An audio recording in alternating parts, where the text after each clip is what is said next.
I really want to touch on this is look for universal parallels. So what the hell is that? I'm going to be honest, it's kind of a term I made up.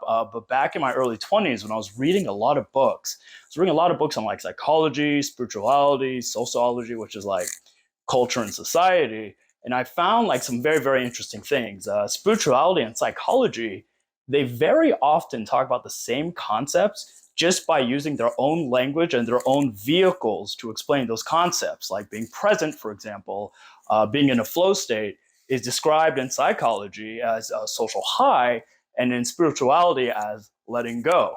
Once I made that connection, the entire world opened up to me in a way I never really considered before.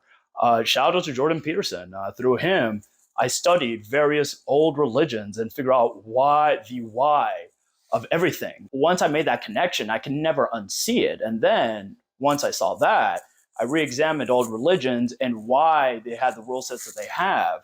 I kind of view religious texts now as kind of the first self-help books. Here's the optimal way to live your life as a human beings.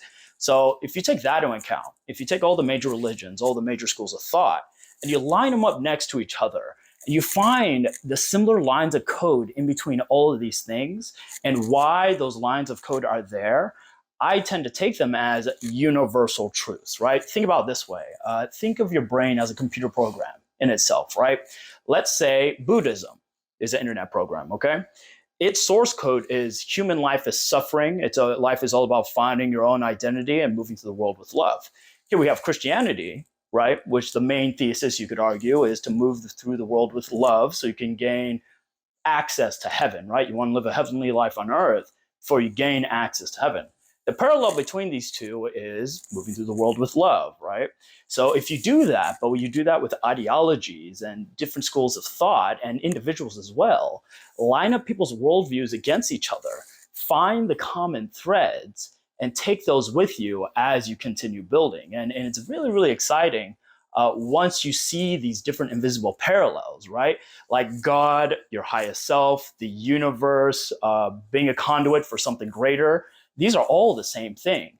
The art is happening through me. I don't know, I was possessed by something else. Once you see these connections, life becomes much, much, much more interesting. And hearing other people's perspectives and how they came to those worldviews becomes 10 times more fascinating once you understand these invisible connections.